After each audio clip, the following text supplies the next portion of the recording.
Antes de mais nada, para que o ouvinte possa entender, vamos lá, o que é uma psicanálise? Muito bem. Pelo próprio nome, é uma análise da psique humana. Ela serve justamente para investigar quais são as estruturas que um sujeito que a procura tem e que são fontes de sintomas, de angústias, de sofrimentos. Enquanto o médico examina o fenômeno do sintoma e passa medicamento para que esses sintomas diminuam, a psicanálise examina o que está por detrás dos sintomas.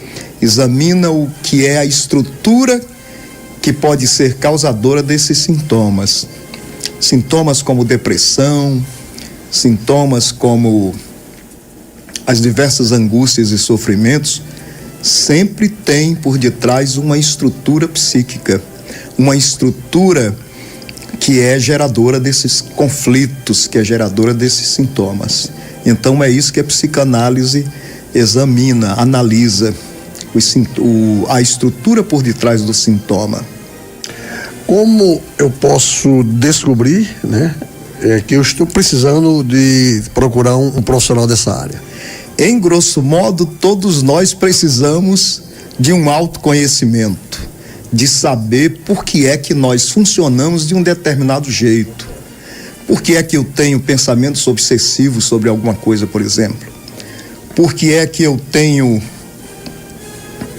pensamentos recorrentes? Como é que eu posso descobrir de onde está vindo uma angústia que eu sinto que eu não sei exatamente qual a causa? Por que é que o meu relacionamento anda tão desequilibrado, tão desarmonizado? Todas essas coisas têm estruturas por detrás delas. Elas são sintomas. Então, em grosso modo, todos nós seres humanos temos algum motivo maior ou menor para procurar a psicanálise. Algumas pessoas deixam para procurá-la quando já estão bem adoecidos. Então é sempre bom ter um acompanhamento que nos garanta esse autoconhecimento, que nos garanta uma vida mais consciente. Existe uma diferença da psicologia para a psicanálise? Qual seria essa diferença? Existe uma diferença exorbitante. As diversas psicologias, por exemplo, trabalham com métodos como TCC, terapia comportamental, onde o psicólogo vai manejar o tratamento através de mudanças comportamentais. Isso é muito bom, a gente sabe que ela funciona muito bem. A psiquiatria, por exemplo, vai trabalhar com um tratamento medicamentoso. Se a depressão está num nível muito alto, ou se a ansiedade está num nível muito alto, se, por exemplo, o sujeito já está pensando em tirar a sua própria vida, né? Tem pensamentos suicidas recorrentes e muito agudos, muito intensos. Então, em alguns momentos, a psiquiatria vai ser justamente a solução, porque vai frear esse perigo que o sujeito está tendo num dado momento. Contudo, a psicanálise acredita que tanto a psicologia quanto a psiquiatria estão trabalhando num certo nível apenas os sintomas. Então, é uma das diferenças. Eu volto a dizer, o trabalho da psicanálise é radicalmente estudar, analisar as estruturas por detrás do comportamento e por detrás dos sintomas mais agudos, dos sintomas mais importantes, mais severos. Essa é uma das diferenças. A psicanálise não trabalha fazendo sugestões, como a hipnose faz. Não trabalha operando diretamente em mudanças de comportamento. Atua de uma forma indireta, tornando as pessoas conscientes de processos dos quais elas estão inconscientes. O sujeito pode estar num relacionamento com uma determinada atitude mental da qual ele não está consciente. O trabalho do analista é, de mãos dadas com seu paciente, trabalhar através de insights que o torna consciente de que seus problemas existem por causa da maneira que ele está associando dentro dele. Então são 3 áreas diferentes. São 3 áreas diferentes, muito parecidas. Elas trabalham todas elas com a saúde mental, mas os métodos são diferentes. E são 3 áreas que eu vejo que as pessoas passa pela cabeça das pessoas que nós só precisamos dela quando já estamos na fase adulta. Exatamente. Né? Ou seja, não, só vou precisar de um psicólogo, de um psiquiatra ou de um psicanalista quando eu tiver com meus 35, 40 anos. Isso é um engano, né? Um engano, sim. Como eu falei ainda agora, o acompanhamento do tratamento, do cuidado com a saúde mental, com a saúde psíquica, não é apenas para quando já se instalou uma doença, um adoecimento, uma patologia. Todos nós precisamos desse autoconhecimento de modo preventivo. O autoconhecimento nos liberta de muita coisa e a psicanálise trabalha muito com esse aspecto do autoconhecimento. Esse processo de autoconhecimento é preventivo de muita coisa. Então é muito necessário que antes da enfermidade chegar, nós estejamos preparados com esse processo de autoconhecimento, de mudança de estrutura, de uma vida mais saudável mentalmente. Nós estamos vivendo a era, né, de um capitalismo famigerado, né, na cabeça das pessoas, a era do IA, e aí o jovem deve estar assim, mas eu vou me formar nisso, qual seria o campo então que eu vou atuar, isso abre profissionalmente, vai abrir muitas portas para mim? Isso. Essa pergunta é muito importante, Roberto, porque quase a totalidade da população não sabe qual a diferença de uma formação em psiquiatria, em medicina e em psicologia em relação à formação em psicanálise. Então vamos lá. Uma formação em psicanálise é uma formação livre. Desde Freud pediu que essa formação acontecesse fora do ambiente acadêmico. Para ser um psicólogo, você precisa fazer um curso que dura alguns anos na academia, uma graduação, e aí, ao terminar, você recebe uma diplomação que passa a ser regida por um CRP, um Conselho Regional de Psicologia. Quando você termina medicina, você também tem um conselho. Então, quando termina o curso de psicologia, o fato de estar com um diploma já lhe autoriza a trabalhar com a psicologia, com a medicina também, depois da residência, depois que há toda uma burocracia cumprida, uma diplomação acontecida, você está apto a trabalhar com a medicina. Na psicanálise o processo é diferente. Então é muito bom que a população saiba que não vai ser recebendo o certificado ou terminando o curso que a pessoa está autorizada a trabalhar com psicanálise. A psicanálise, para atuar e para ser usada na vida de quem a estudou, esse psicanalista precisa continuar seguindo eticamente um tripé que a psicanálise exige, que é formação contínua, ele não para de se formar, supervisão contínua, supervisão que é ele ser orientado por um psicanalista mais experiente nos casos em que ele passa a tratar, e ele próprio tem que ter o seu próprio analista, então tem que continuar seguindo esse tripé. Enquanto a psicologia é regida por um conselho regional de psicologia, a medicina também, a psicanálise não tem um CRP. A psicanálise tem um CBO, uma classificação brasileira de ocupações. A psicanálise não é uma profissão, ela é uma ocupação. E quem faz o CBO da psicanálise, se não me engano, é o 2515-50, para que as pessoas possam investigar como funciona. Então, nesse aspecto também bem diferente da psicologia e da formação universitária de alguns cursos. Quando o cidadão estuda psicanálise, desde Freud até Lacan e os mais contemporâneos, com uma formação fecunda, onde é que ele pode usar isso? Ele pode usar no seu dia a dia consigo mesmo, ele pode usar com os seus mais próximos, ele pode querer se autorizar como psicanalista e se ocupar dessa ocupação como psicanalista, e aí vai ter que continuar se formando, porque o certificado sozinho que ele acabou de receber não é suficiente, a formação que ele teve não é suficiente, porque ele tem que cumprir esse tripé do qual eu já falei. Ele pode usar isso tanto na clínica, se ele vai ser um psicanalista, pode usar consigo mesmo. Se é um advogado, ele pode usar o que aprendeu como advogado, como dona de casa, como profissional da comunicação. A psicanálise é um conhecimento que pode ser usado em todos os setores da vida. Vocês podem prescrever algum tipo de medicamento, não?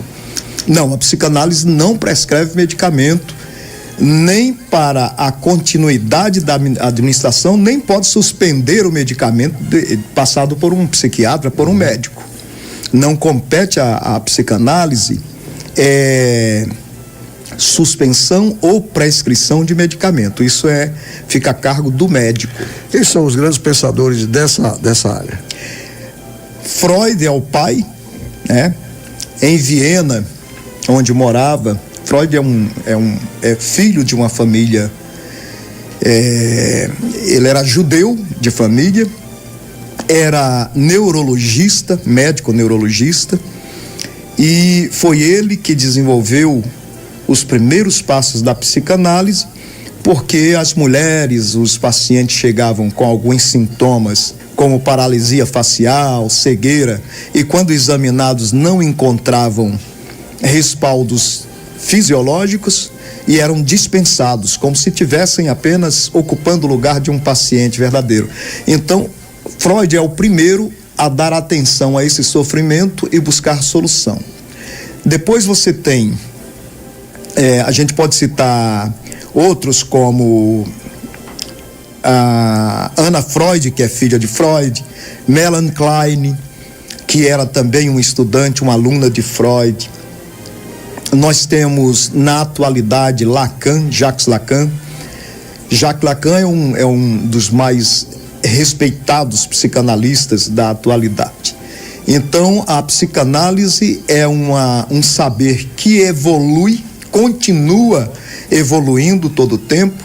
Existem várias perspectivas psicanalíticas e esses nomes como Freud, o pai da psicanálise, Anna Freud, Melanie Klein, Lacan, são nomes bem respeitados que devem ser considerados. Como você é professor e doutor, né? A procura pelo curso é muito grande na UERJ? Olha, a procura está imensa, mas nós ainda temos vagas. Então a gente reforça o convite para a população. Enquanto nós estamos ainda recebendo alunos, é bom que você já tenha uma formação, né? Para fazer a psicanálise. Nós temos vagas ainda, tanto na turma de Caicó quanto na turma de Natal. Mas aí nós temos um número de alunos que já ultrapassa nesse momento de 200 alunos. E, por exemplo, ele presta alguma espécie de um vestibular, digamos assim, para entrar no curso? Não, como eu te falei, não é o MEC que regula. Isso. O MEC regula dentro das universidades se vai ou não acontecer formação em psicanálise. Recentemente, o MEC emitiu um parecer proibindo a psicanálise como graduação ou pós-graduação. Ou seja, isso devolve o status tradicional da psicanálise como formação livre. O nosso curso, por sinal, embora aconteça no âmbito da universidade, ele acontece porque ele tem um nome extensivo. O nome do nosso curso de extensão é Psicanálise Clínica, Filosofia, Terapias Diversas, Aproximações e Afastamentos, para que a gente possa abranger esse interdiálogo, interdisciplinar e cumprir essa solicitação, inclusive do MEC, para que não haja no âmbito acadêmico aquilo que deve acontecer fora, na tradição psicanalítica, através do ensino e da formação livre. Eu quero entrar no curso da UERN agora. O que eu preciso? Quais são os requisitos que eu preciso ter para entrar nesse curso? Primeira coisa é entrar em contato com 849-9907-4454, que é o coordenador, é o número do coordenador. Repita, por gentileza. 849-9907-4454. Esse é o número do coordenador, esse que vos fala, e é pelo contato comigo, e depois de uma entrevista a gente vai colocá-lo ou não na lista de participantes do curso. Mas, por exemplo, tem o teu requisito de ter, por exemplo, já concluído o que nós chamamos de segundo grau, ensino médio? O ensino médio, pelo menos, para fazer não precisa ter curso superior. Você não precisa ter, mas é bom se tiver. Mas eu tenho alunos lá, temos participantes que não têm nível superior, estão fazendo agora, né? Eles estão em curso, né, em sua formação. E a sugestão é que se faça 4 semestres, para que a gente tenha uma abrangência profunda e que haja, de fato, uma transmissão mais fecunda da psicanálise. Esse é o tempo? Esse é o tempo que a gente programou para essa formação. São 4 certificações, cada semestre tem uma certificação, mas veja bem, um semestre não é suficiente para esse certificado de um semestre, não é suficiente, né? Ele precisa cumprir um determinado período de tempo para que sim, ele tenha abrangido um conhecimento mais profundo. Para nós encerrarmos aqui a nossa entrevista, eu sou meio curioso, e a Silvia também, Racildo Lourival. Lourival é o nome mais nosso. Sim, esse Racildo veio de onde? Certo. Como eu falei antes para vocês, Racildo eu recebi na Índia, aonde morei, né? É um pseudônimo. Eu percorri uma busca muito grande, desde meus 15 anos de idade, que eu fui professor de yoga, de meditação. Procurei conhecer vários tipos de terapia, passei por muitos tipos de terapia, apliquei muitos tipos de terapia. Tanto que eu também sou hipnoterapeuta e de várias outras terapias. Então eu fui morar na Índia justamente para aprofundar isso.